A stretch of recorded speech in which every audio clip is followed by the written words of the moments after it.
Hello dear students, my name is Shweta Mishra and welcome to all of you our study YouTube channel Road to Success, जहां हम बात कर रहे हैं sociology subject पर। आज का जो हमारा टॉपिक है वो है संस्कार। देखते हैं संस्कार में कितने मोस्ट इम्पोर्टेंट जो हमारे क्वेश्चंस होंगे अब तक गत वर्षों में आए हुए प्रश्न और संभावित प्रश्न जो आने वाले समय में आपको एग्जाम में UGC net, graduation, post graduation व टीजीटी एंड पीजीटी में देखने को मिल सकते हैं। वही श्रृंखला हम यहाँ पर डिस्कस कर रहे हैं जो आपके एग्जाम की दृष्टि से इम्पोर्टेंट है। तो देखते हैं पहला प्रश्न क्या कहता है। क्वेश्चन नंबर फर्स्ट है हमारा, किस संस्कार को ब्रह्मचर्य आश्रम का प्रवेश द्वार कहा जाता है? यह बताना है आपको। Option A, B, C, D में से कौन सा करेक्ट होगा? तो option number B is a correct answer. उपनयन संस्कार को ही ब्रह्मचर्य आश्रम का प्रवेश द्वार कहा जाता है। सेकंड क्वेश्चन है हमारा, निम्न में से कौन सा संस्कार शिशु के जन्म के पूर्व किया जाता है? यह बताना है आपको कि इनमें से कौन सा संस्कार है जो शिशु के जन्म से पहले किया जाता है।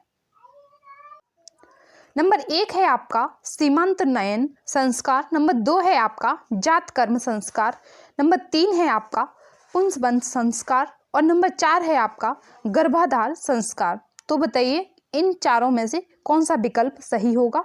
Option number C is a correct answer. 1, 3, 4 ये तीनों सही हैं। बाकी का आपका एक छूटता है। कुछ जो जात कर्म संस्कार है वह जन्म से पूर्व नहीं किया जाता है। नेक्स्ट है क्वेश्चन नंबर थर्ड, हिंदू संस्कार पुस्तक के लेखक कौन है? यह बताना है आपको कि हिंदू संस्कार पुस्तक के लेखक कौन है। तो option number D Rajbali Pandey is a correct answer. Next है क्वेश्चन नंबर 4। क्वेश्चन नंबर 4 है आपका, कौन सा संस्कार ब्रह्मचर्य आश्रम का अंतिम संस्कार है? यह बताना है आपको। तो समावर्तन संस्कार ब्रह्मचर्य आश्रम का अंतिम संस्कार माना जाता है। नेक्स्ट है क्वेश्चन नंबर 5।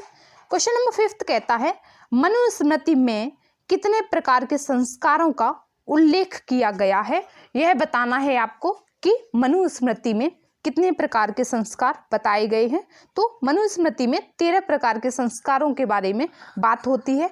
वैसे अगर हम बात करें तो हिंदुओं में 16 संस्कार की चर्चा है जो हमारे पुराणों में जिसके बारे में बताया गया है। नेक्स्ट है क्वेश्चन नंबर 6 कहता है, निम्न में से किस संस्कार के बाद बच्चा द्विज कहलाता है? इनमें से कौन सा ऐसा संस्कार है जिस संस्कार के बाद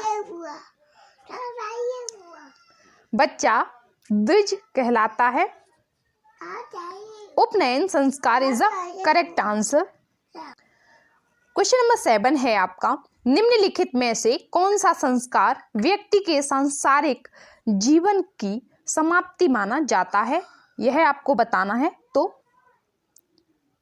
अंत्येष्टि संस्कार जो है वह व्यक्ति की जीवन की समाप्ति का अंतिम संस्कार माना जाता है। नेक्स्ट है क्वेश्चन नंबर 8, क्या कहता है देखते हैं, किस संस्कार के द्वारा शिशु को अक्षर ज्ञान कराया जाता है? तो विद्यारंभ संस्कार द्वारा शिशु को अक्षर ज्ञान कराया जाता है। यह भी एक संस्कार है जो हिंदू धर्म में अति महत्वपूर्ण है। नेक्स्ट है हमारा क्वेश्चन नंबर 9, क्या कहता है देखते हैं, किस संस्कार के द्वारा पुत्र जन्म की कामना की जाती है? यह बताना है आपको। तो पुंसबंध संस्कार द्वारा पुत्र जन्म की कामना की जाती है। नेक्स्ट है क्वेश्चन नंबर 10, हिंदू धर्म शास्त्रों के अनुसार निम्न में से कौन सा विवाह संस्कार का उद्देश्य नहीं है? यह बताना है आपको। तो यज्ञ जो है वह विवाह संस्कार का उद्देश्य नहीं है। बाकी के धर्म, रति, प्रजा यह सभी क्या हैं? विवाह संस्कार के उद्देश्य हैं। नेक्स्ट है हमारा क्वेश्चन नंबर 11, किस संस्कार के द्वारा मुस्लिम धर्म में नवजात बच्चे का नाम रखा जाता है? यह बताना है आपको। तो अकीका के द्वारा मुस्लिम समुदाय में नवजात बच्चे का नामकरण किया जाता है? नेक्स्ट है क्वेश्चन नंबर 12। क्वेश्चन नंबर 12 है हमारा, मुस्लिम समाज में सामान्यतया कितने प्रकार के संस्कारों का निष्पादन किया गया है? यह बताना है आपको। तो ऑप्शन नंबर बी 7 यानी कि 7 संस्कारों का निष्पादन किया जाता है। नेक्स्ट है क्वेश्चन नंबर 13, किस संस्कार के द्वारा मुस्लिम समाज में बच्चे को अक्षर लिखवाना प्रारंभ कराया जाता है? यह बताना है आपको कि किस संस्कार के द्वारा मुस्लिम समुदाय में बच्चे को अक्षर लिखाना शुरू किया जाता है। Option number A is the correct answer, बिस्मिल्लाह संस्कार द्वारा। नेक्स्ट है क्वेश्चन नंबर 14। क्वेश्चन नंबर 14 है आपका, एक मुस्लिम संस्कार नहीं है, इन तीनों में से कौन सा एक मुस्लिम संस्कार नहीं है? तो लियान जो है वह आपका मुस्लिम संस्कार नहीं है। बाकी के तीनों चिल्ला, खतना, सतवा, यह तीनों जो हैं वह मुस्लिम संस्कार में सम्मिलित हैं। इसी के साथ में हमारा संस्कार टॉपिक यहीं पे समाप्त होता है। अब हम देखते हैं नेक्स्ट टॉपिक। अब जो हमारा टॉपिक है वह है आश्रम व्यवस्था। यह भी समाज का एक महत्वपूर्ण हिस्सा है, तो इसलिए हम इसको भी समाजशास्त्र में अध्ययन इसका भी करते हैं। तो देखते हैं कि आश्रम व्यवस्था क्या है और इसके जो महत्वपूर्ण प्रश्न हो सकते हैं वह क्या और कैसे हो सकते हैं।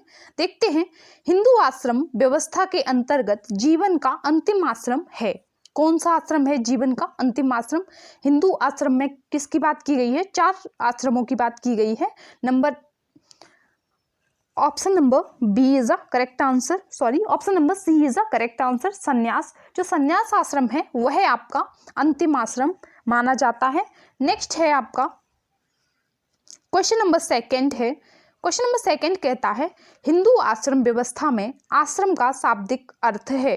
क्या अर्थ है? शाब्दिक अर्थ क्या माना गया है आश्रम व्यवस्था का? तो परिश्रम करना ही आश्रम व्यवस्था का शाब्दिक अर्थ माना गया है। नेक्स्ट है क्वेश्चन नंबर 3, किस विद्वान का कथन है कि मानव ही श्रम है एवं मानव ही मानव है? यह कथन किसका है? मानव ही श्रम है एवं श्रम ही मानव है। तो यह हमारे मार्क्स ने कहा है, यह कथन जो है वह मार्क्स का है। नेक्स्ट है क्वेश्चन नंबर 4। क्वेश्चन नंबर 4 कहता है, हिंदू सोशल ऑर्गेनाइजेशन पुस्तक के लेखक कौन है? यह प्रश्न पहले भी आपसे पूछा जा चुका है। तो PH प्रभु इसका करेक्ट आंसर हो जाएगा। Option number B is the correct answer. Next है क्वेश्चन नंबर 5, हिंदू आश्रम व्यवस्था में चारों आश्रम का सही क्रम है। यह बताना है आपको कि कौन सा सही क्रम होगा। जो हिंदू आश्रम व्यवस्था है उसमें कितने आश्रमों की बात की गई है? तो 4 आश्रम की बात की गई है। नंबर 1 पर कौन सा होगा? नंबर 1 पर आपका होगा ब्रह्मचर्य, नंबर 2 पर होगा आपका गृहस्थ आश्रम, नंबर 3 पर होगा वानप्रस्थ आश्रम और नंबर 4 यानी कि अंतिम पर होगा आपका संन्यास आश्रम। तो option number D is the correct answer, यही क्रम सही होगा। नेक्स्ट है क्वेश्चन नंबर 6। देखते हैं क्वेश्चन नंबर 6 क्या कहता है।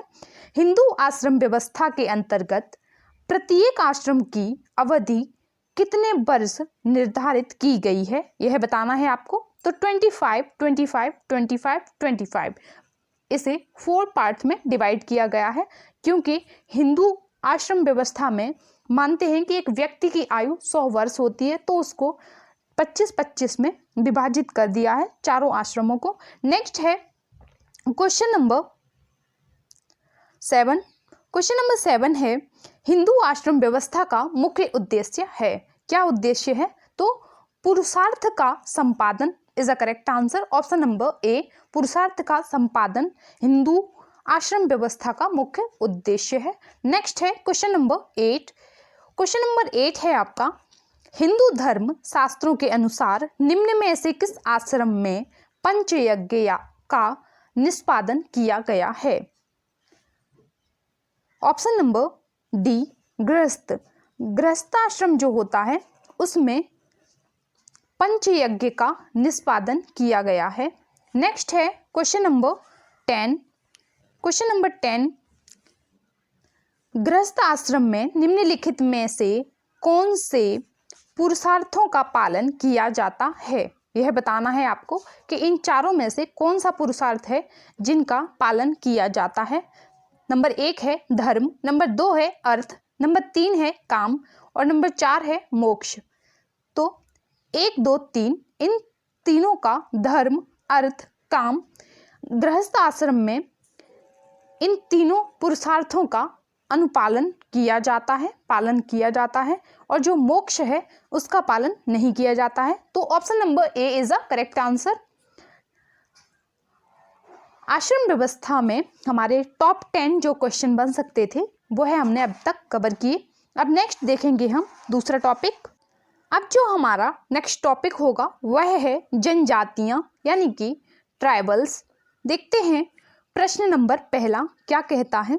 संविधान के किस अनुच्छेद में जनजातियों के लिए आयोग के गठन का प्रावधान है? यह बताना है आपको। Option A, B, C, D में से कौन सा करेक्ट होगा यह बताना है आपको। तो option number C is a correct answer. 338 is a correct answer. Next है क्वेश्चन नंबर सेकंड। देखते हैं क्या कहता है क्वेश्चन नंबर सेकंड। संविधान की किस अनुसूची में अनुसूचित क्षेत्र के बारे में उपबंध हैं? यह बताना है आपको। तो अनुसूची नंबर 5 यानी कि अनुसूची नंबर 5 में अनुसूचित क्षेत्र के बारे में उपबंध किए गए हैं। नेक्स्ट है हमारा क्वेश्चन नंबर थर्ड। क्या कहता है, निम्नलिखित में से किस समाजशास्त्री ने जनजातियों को पिछड़े हिंदू कहा है? किसने कहा है? तो जी.एस. घुरिये ने जो जनजातीय समुदाय होता है उनको पिछड़े हिंदू की संख्या दी है। नेक्स्ट है क्वेश्चन नंबर 4। समन्वित जनजातीय विकास योजना ITDP किस वर्ष प्रारंभ किया गया? यह बताना है आपको कि 1952, 1960, 1975 एंड 1980। जल्दी से बताइए option number A, B, C, D में से कौन सा करेक्ट होगा। तो option number C 1975, 1975 is a correct answer. Next है क्वेश्चन नंबर 5। क्वेश्चन नंबर 5 है आपका, संविधान के किस अनुच्छेद में जनजातियों के लिए लोकसभा में आरक्षण की व्यवस्था है? किस अनुच्छेद में जनजातियों के लिए लोकसभा में आरक्षण की व्यवस्था की गई है यह बताना है। तो 330 में की गई है व्यवस्था आरक्षण की। नेक्स्ट है क्वेश्चन नंबर 5। निम्नलिखित में से कौन सी भारत की पशुपालक जनजाति है? यह बताना है आपको। तो टोडा जनजाति जो है वह पशुपालन करती है। नेक्स्ट है क्वेश्चन नंबर 7। भारत की कौन सी जनजाति दीपावली को शोक के रूप में मनाती है? जो दिवाली हमारा फेस्टिवल होता है उसको कौन सी जनजाति है जो शोक के रूप में मनाती है? तो थारू जनजाति जो होती है वह दिवाली को शोक के रूप में मनाती है। नेक्स्ट है क्वेश्चन नंबर 8। क्वेश्चन नंबर 8 है, भारत में किस राज्य में जनजातियों की जनसंख्या का प्रतिशत सबसे अधिक है? Option number A, Mizoram. Mizoram is a correct answer.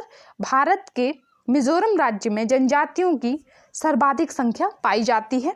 Next है क्वेश्चन नंबर 9। भारत की कुल जनसंख्या में जनजातीय जनसंख्या का प्रतिशत है? कितना प्रतिशत है यह बताना है आपको। तो 8.6% is a correct answer. Option number ए। भारत की कुल जनसंख्या में जो जनजातीय का प्रतिशत है वह कितना है? 8.6%। नेक्स्ट है क्वेश्चन नंबर 10।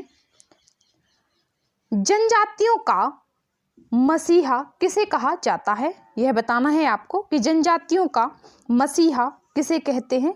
तो ठक्कर बापा जो हैं उनको जनजातियों का मसीहा कहा जाता है। गाइस, इसी के साथ में अगर आपको क्लास पसंद आ रही हो तो आप प्लीज़ वीडियो को लाइक कीजिए, और अगर आपकी कोई भी क्वेरी हो तो आप हमें कमेंट कर सकते हैं।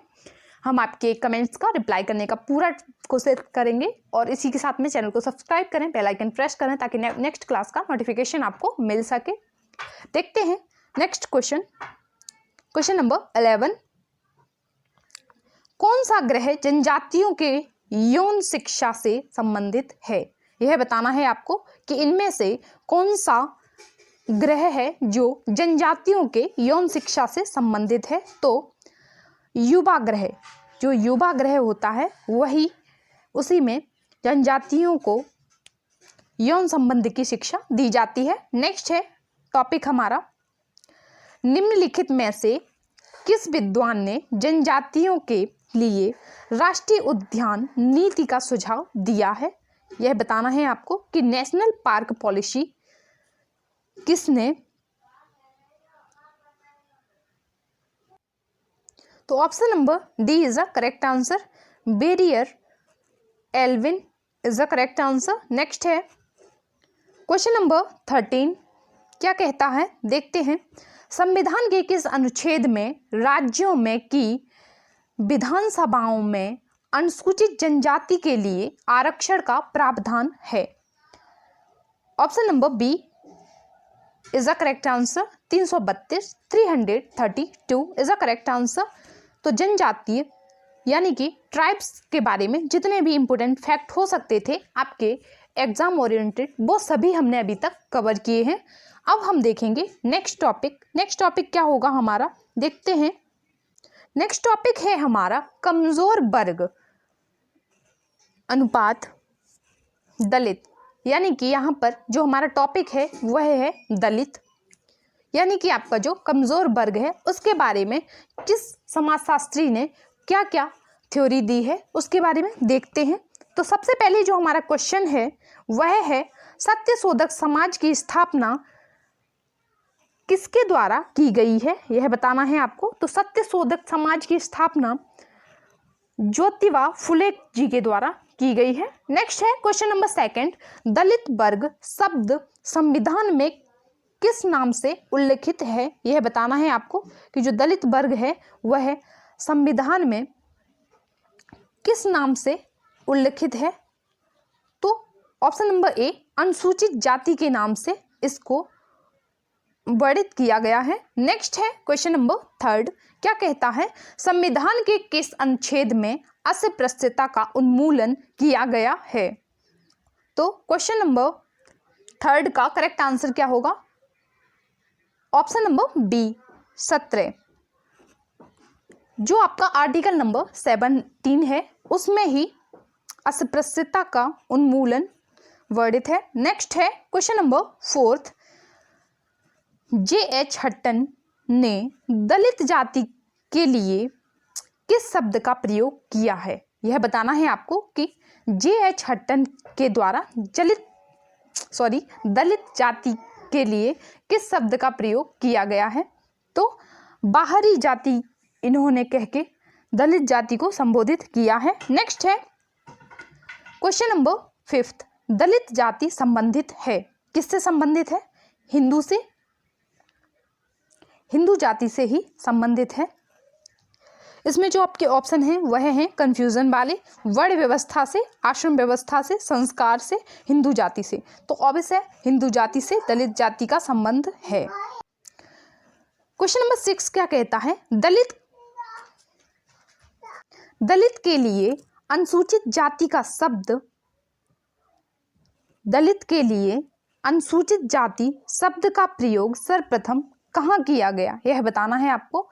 तो जो दलित शब्द है उसके लिए अनुसूचित जाति शब्द जो प्रयोग में लिया गया है वह है 1935 के भारत सरकार अधिनियम में सबसे पहले इसका प्रावधान किया गया, सबसे पहले इसका वर्णन किया गया। क्वेश्चन नंबर 7 है, दी अनटचेबल नामक पुस्तक के लेखक कौन है? यह बताना है आपको। ABCD में से करेक्ट आंसर क्या होगा? तो option number C is the correct answer. BR Ambedkar की यह पुस्तक है। नेक्स्ट है क्वेश्चन नंबर 8, अनुसूचित जाति की सबसे अधिक जनसंख्या किस राज्य में है? तो ऑप्शन नंबर ए उत्तर प्रदेश। उत्तर प्रदेश में ही अनुसूचित जाति की सबसे अधिक जनसंख्या पाई जाती है। नेक्स्ट है क्वेश्चन आपका क्वेश्चन नंबर 9, अनुसूचित जाति एवं जनजाति अत्याचार निवारण अधिनियम किस वर्ष लागू किया गया? यह बताना है आपको। तो 1990 is a correct answer. 1990 is a correct answer. तो यह थे हमारे दलित एवं कमजोर वर्ग से रिलेटिव मोस्ट इंपोर्टेंट फैक्ट। जो भी क्वेश्चन आपके एग्जाम ओरिएंटेड थे वो सभी हमने अभी तक कवर किए। नेक्स्ट टॉपिक होगा अब हमारा अन्य पिछड़ा वर्ग। इसमें हम जितने भी इम्पोर्टेंट फैक्ट होंगे अन्य पिछड़ा वर्ग में वह सभी हम कवर करने की पूरी कोशिश करेंगे। तो देखते हैं क्वेश्चन नंबर फर्स्ट क्या कहता है। पिछड़ा वर्ग आयोग के गठन का प्रावधान संविधान के किस अनुच्छेद में किया गया? यह बताना है आपको। तो option number A, B, C, D में से कौन सा करेक्ट होगा? Option number D is a correct answer. 340 340 is a correct answer. जो पिछड़ा वर्ग है उसका गठन, उसका प्रावधान किस अनुच्छेद में है? तो 340 में है। नेक्स्ट है क्वेश्चन नंबर सेकंड क्या कहता है देखते हैं। केरल में चलाए गए पिछड़ा वर्ग आंदोलन का क्या नाम था? यह बताना है आपको कि केरल राज्य में चलाए गए पिछड़ा वर्ग आंदोलन का नाम क्या था? तो SNPDP आंदोलन, इसको क्या कहा गया? SNDP आंदोलन कहा गया। नेक्स्ट है हमारा क्वेश्चन नंबर थर्ड, भारत में प्रथम पिछड़ा वर्ग आयोग के अध्यक्ष कौन थे? यह बताना है आपको। तो काका Kalelkar is a correct answer. Next question है हमारा question number fourth. Question number fourth है प्रथम पिछड़ा वर्ग आयोग में, प्रथम पिछड़ा वर्ग आयोग ने भारत में कुल कितनी पिछड़ी जातियों को इंगित किया? यह बताना है आपको। तो 2399 is a correct answer. Option number A 2399। Next है क्वेश्चन नंबर फिफ्थ क्या कहता है। मंडल आयोग ने पिछड़ी जाति के लिए कौन से आधार तय किए थे? यह बताना है आपको। तो सामाजिक, शैक्षणिक एवं आर्थिक यह आधार तय किए थे मंडल आयोग ने पिछड़ी जाति के लिए। नेक्स्ट है क्वेश्चन नंबर 6। क्वेश्चन नंबर 6 है मंडल आयोग ने पिछड़े वर्गों के लिए कितने प्रतिशत आरक्षण की सिफारिश की थी? तो option number B 27% is a correct answer. 27% ही हमारा सही विकल्प होगा। नेक्स्ट है क्वेश्चन नंबर 7, मंडल आयोग ने कितनी जातियों को पिछड़े वर्ग के रूप में पहचान की थी? जो मंडल आयोग था उसने कितनी जातियों को पिछड़े वर्ग में सम्मिलित किया था? यह बताना है आपको। तो हाँ 3473 is the correct answer. Option number A. Next देखते हैं क्वेश्चन हमारा क्वेश्चन नंबर 8 क्या कहता है। क्वेश्चन नंबर 8 है हमारा मंडल आयोग पर अपने निर्णय में 1992 में सर्वोच्च न्यायालय ने पिछड़े वर्ग की पहचान के लिए क्या आधार स्वीकार किया था? यह बताना है आपको। तो सामाजिक एवं शैक्षणिक जो आधार था उसी को उन्होंने स्वीकार किया था। नेक्स्ट है हमारा क्वेश्चन नंबर 10 क्या कहता है देखते हैं। क्रीमी लेयर की अवधारणा का संबंध है किससे है? यह बताना है आपको। अन्य पिछड़ा वर्ग से, यानी कि option number D is the correct answer, अन्य पिछड़ा वर्ग। नेक्स्ट है क्वेश्चन नंबर 11। क्वेश्चन नंबर 11 क्या कहता है।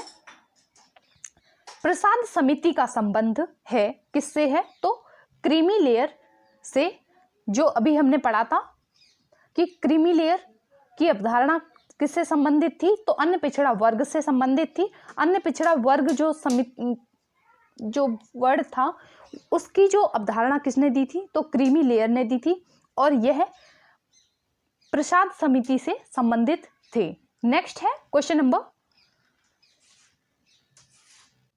फर्स्ट। जो हमारा टॉपिक चेंज हो चुका है, तो अब हमारा जो टॉपिक है वह है स्त्रियां यानी कि वुमेन्स के बारे में यहाँ पर बात की जाएगी। तो देखते हैं क्वेश्चन नंबर फर्स्ट क्या कहता है।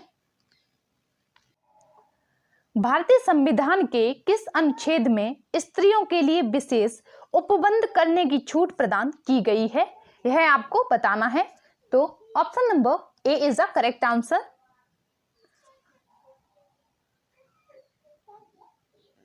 15(3). नेक्स्ट है क्वेश्चन नंबर सेकंड। किस भारतीय के प्रयास से 1829 में सती प्रथा निरोधक अधिनियम पारित किया गया था, यह बताना है आपको कि किसकी सिफारिश पे किया गया था। तो option number B, Raja Ram Mohan Roy. It is a really important question. Next देखते हैं क्वेश्चन नंबर थर्ड क्या कहता है। बाल विवाह निरोधक अधिनियम कब पारित किया गया, यह बताना है आपको। तो क्वेश्चन नंबर थर्ड का करेक्ट आंसर होगा option number C, 1929, 1929 is a correct answer. Next है क्वेश्चन नंबर फोर्थ। भारतीय संविधान के किस अनुच्छेद में स्त्रियों के समान कार्य के लिए समान वेतन की व्यवस्था की गई, तो option number D is a correct answer, 39। जो अनुच्छेद नंबर 39 है आपका, उसमें स्त्रियों के लिए समान कार्य के लिए समान वेतन का प्रावधान किया गया है। नेक्स्ट है क्वेश्चन नंबर फिफ्थ। दहेज निरोधक अधिनियम किस वर्ष पारित हुआ, यह बताना है आपको। तो option number A, 1961, 1961 is the correct answer. Next है क्वेश्चन नंबर 7। क्वेश्चन नंबर 7 है आपका, निम्न में से कौन सा कानून गर्भ में भ्रूण के लिए लिंग परीक्षण पर रोक लगाता है, यह बताना है आपको कि कौन सा अधिनियम है, कौन सा कानून है जो गर्भ में भ्रूण के लिए लिंग परीक्षण पर रोक लगाता है। तो PNDT जो कानून है उसी के द्वारा भ्रूण के लिए लिंग परीक्षण पर रोक लगाई जाती है। Option number A is a correct answer. Next है क्वेश्चन नंबर 8। 2011 की जनगणना के अनुसार 1000 पुरुषों पर महिलाओं की संख्या है कितनी है, तो 943, 943 is a correct answer, option number B. Next है क्वेश्चन नंबर 9। क्वेश्चन नंबर 9 है आपका, हिंदू विधवा पुनर्विवाह अधिनियम पारित हुआ, कब पारित हुआ, 1856 ईस्वी में, यानी कि 1856 में यह पारित हुआ था। नेक्स्ट है क्वेश्चन नंबर 10 क्या कहता है, देखते हैं। हाल ही में विश्व स्तर पर चल रहे मी टू कैंपेन का संबंध है किससे है, यह बताना है आपको। Option number A, B, C, D में से कौन सा करेक्ट होगा।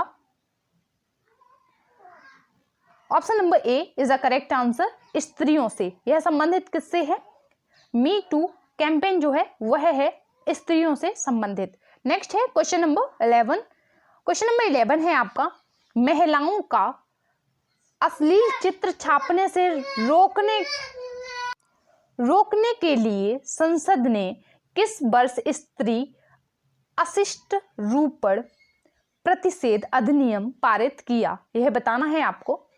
तो option number D is a correct answer, 1986, 1986 is a correct answer, जो आपका ऑप्शन नंबर डी है। नेक्स्ट है क्वेश्चन नंबर 12।